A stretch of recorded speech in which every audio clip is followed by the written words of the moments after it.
Hot. There you go. Buttered. Need a side of egg. From bag to customer. All right. You have a great day. From the outside, Sunrise Biscuit Kitchen doesn't look very big. Good morning. May I take your order? But don't let its size fool you, because the staff here is working full speed ahead to serve you. You can get your bacon, egg, and cheese. Would you like anything else? They get here hours before the sun even comes up.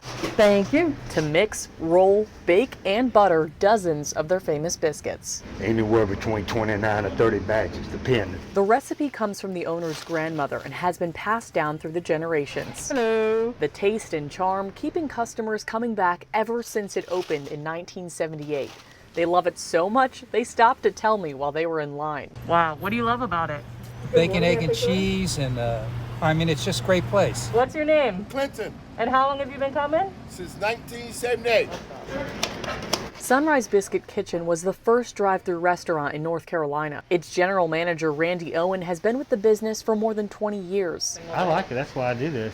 I think it's fun. He says he loves the relationships staff build with the customers. They often know them by name and their orders by heart. If they switch cars on me, I'm in trouble. Everything here is made from scratch, and they pride themselves on quick service. Raw onions and slaw. So whether it's a custom order or a classic bacon, egg, and cheese, the sign on the wall says it all. However you want your biscuit, the answer is yes. Whatever they want, we make it.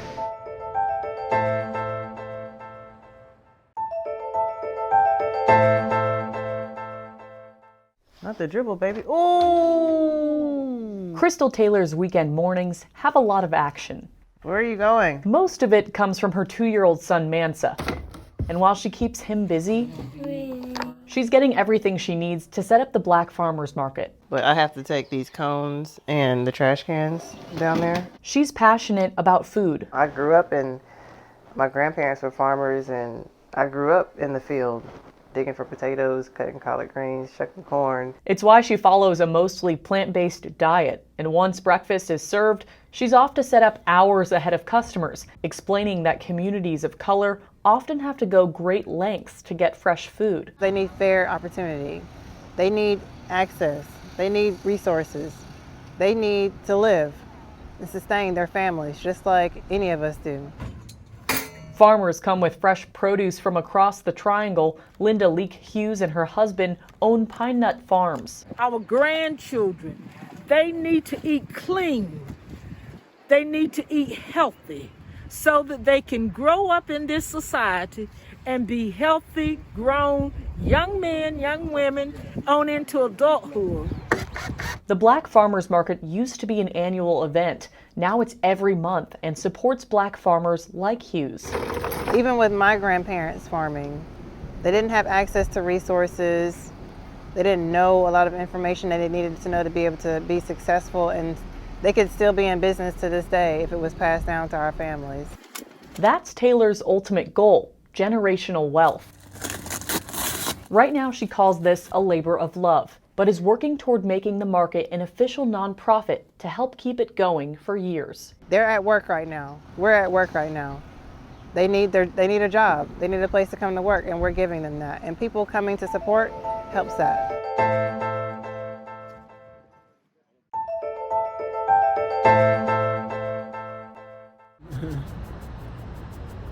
Art is something many admire. Few have the guts or patience to pursue it, yet alone make it their source of income.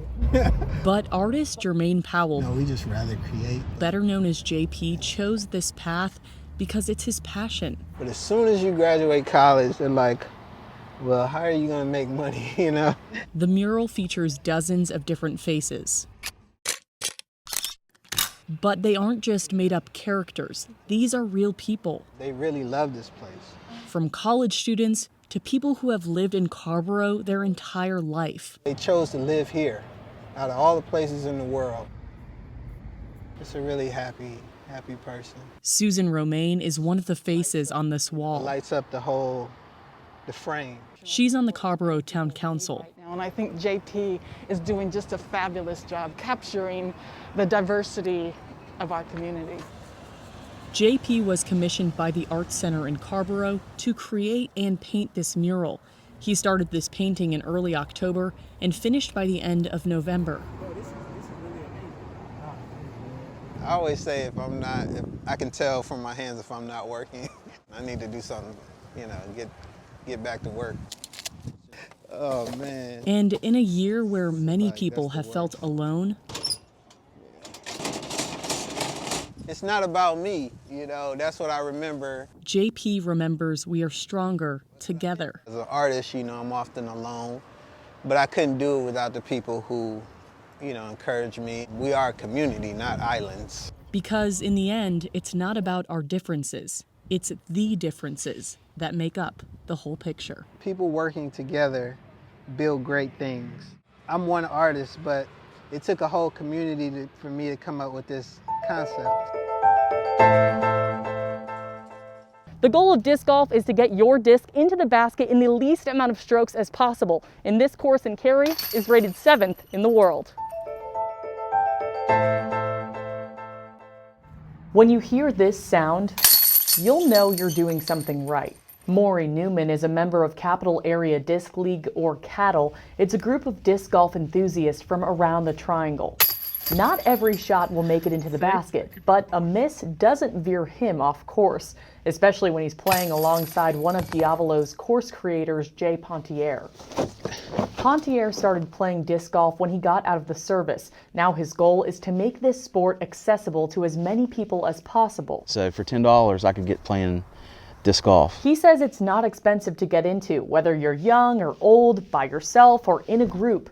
You can play this sport, no matter how intimidating it can seem. How far is the basket? Around 300 feet. He walked me around the 22-hole course in Cary, popular on this sunny, clear day, and a little muddy. The footprints showing how much traction this course has had. In its first month open, disc golfers played more than 6,000 rounds. It's just been a blessing ever since. It's so gorgeous, and to be able to design a course adjacent to the Tobacco Trail and, on the west side of Cary, it's just incredible. So far, Diavolo has had players from 23 different states. Pontier says that's because disc golf is growing in popularity, but it's also safe to play during the pandemic. That was a very good miss. You're out here in nature, and breathing fresh air is great, and this has been such a welcome in the area for people to do that. Diavolo is ranked the 7th best course in the world by the app UDisc. And Pontier can't wait to share it with you. Try to keep the disc flat. He even tried to teach me how to play. And whether you're a veteran or a beginner, It was nerve-wracking. even if you hit something, There goes the trees. it's all part of the learning curve. My favorite part about disc golf, growing the sport, volunteer, build, throw, and win.